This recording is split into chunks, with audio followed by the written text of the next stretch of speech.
Starting with natural dyeing is not without its dangers.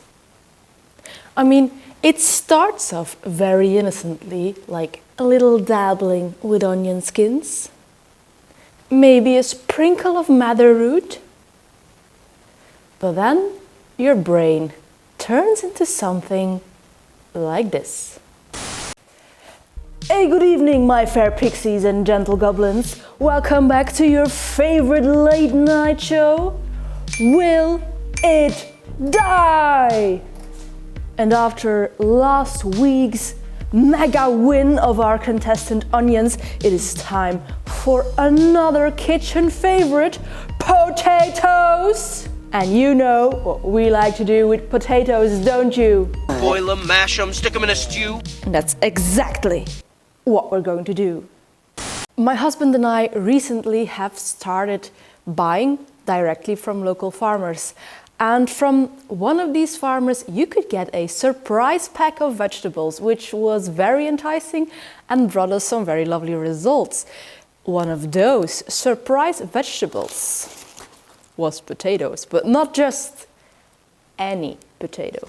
What I have here is a mess, but also the dried skins of a purple sweet potato. And right now they're looking very brown, but when I peeled them, they were like such a vibrant purple that my brain went exactly, I need to try and dye with this. We will get a result, but the result might be that you cannot dye with this. We shall see. This is an experiment I know nothing about. I'm just going to do it and take you along with me. So the end result is just as much a surprise for me as it is to you. Unless you are already experienced in dyeing with sweet potatoes, then please don't spoil it for me. For our experiment, I have gathered a little bit, just a little bit, because as you have seen, I don't have a lot of the potato peels, so just a little bit of Belgian Milk Sheep wool, which is pre-scoured, and now we are going to mordant it.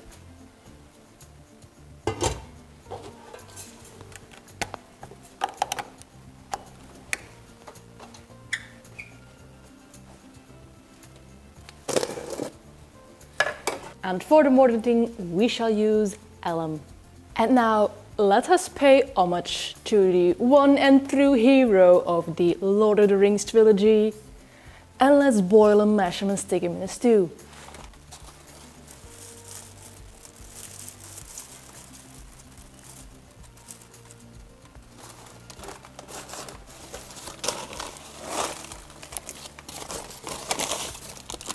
You might have noticed also in my onion dyeing video that I keep them in bread bags. These paper bags that you get at the bakery. I find them to be absolutely fantastic storage vessels for your kitchen dye stuff, because the bags breathe, which means that the kitchen dye stuff can just dry out without retaining too much moisture and becoming moldy, which might happen if you do keep them in plastic containers or plastic bags. Pro tip. Now that they are slowly rehydrating in the water, I think it has become a little bit more clear why my brain went, will it die, when seeing these purple sweet potato peels.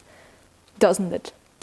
Contestants, what is your guess? Will our potato dye either sad beige, you know alum always becomes green, or it will not dye at all?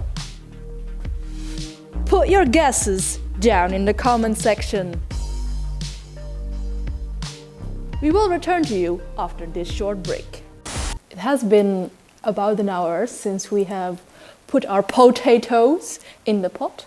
Before I show you what color our water has right now, a very important question. Who was your Lord of the Rings crush? I know for a lot of people it's Aragorn or Legolas or Eowyn. But I mean, I'm not going to hide it. Of course it was Samwise Gamgee. Like, cute curly boy, knows his way around potatoes.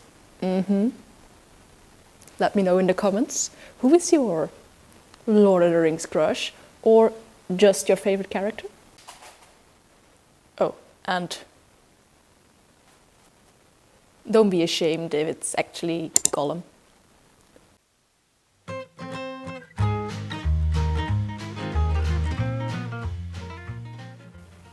Speaking of curly boys who know their way around potatoes, how you doing? Boil them, mash them, stick them in a stew.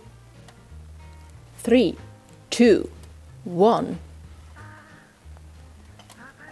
Mimi! Yeah, this is not appetizing. Not appetizing. What do you say? How is this color going to shift when it comes into contact with the alum mordanted wool? I am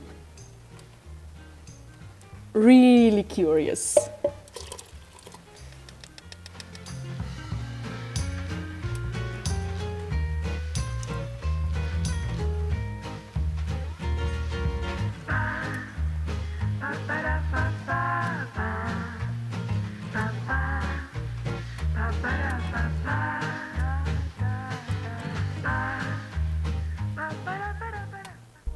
My fair pixies and gentle goblins, the moment has arrived. The conclusion, the reveal of your favorite late night show, Will It Die? With today's contestant, potatoes. So, to answer the question in all of our minds, will it die? Did it die? And what color did it die? To remind you, we had 3 categories. No, it will not die. It will die sad beige, or it will die green, because we used alum on a dye stuff that looked purpley reddish in the beginning. Are you ready? And the winning category is sad beige. We have created sad beige. However, it's not that sad because we just did an experiment where we did not know what to expect of the results, and we have a dyed result. The potato peels did actually dye the wool. And, well, I say beige, but it also has like a yellowish, maybe slightly greenish tint to it. It's a color that will probably be used more as a contrast against more vibrant colors. Now, of course, we cannot conclude this video on potato peel dyeing without mentioning that there are, of course, a lot of variables that did not get an answer. First off, I used dried peels. What would happen if my peels were fresh, or if I used the entire potato? Maybe there is more color in the entire potato than in the peels. I don't know. That's for future experimenting. I also used alum as a mordant, but there are different kinds of mordants that I could have used to create a dye with this potato peel. And what I also did not do in this video, which I mostly do in my dyeing videos, is test it with some afterbaths. But this bit of wool had completely exhausted the dye bath. There was little to no color left. So whenever we get more purple sweet potato from our local farmers, I will surely continue the experimenting with it, because it just tickled my brain, my curiosity.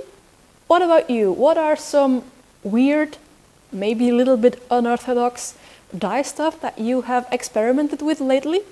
Tell me down in the comments. I am really curious, and I also enjoy getting more inspiration from you guys. Anyway, that's it for now. If you like these kind of fiber shenanigans, then maybe you could like, comment or subscribe, but of course that is all up to you. And as for me, I will see you in a next video. And in the meantime, maybe you could look at this playlist with some more natural dyeing. Bye!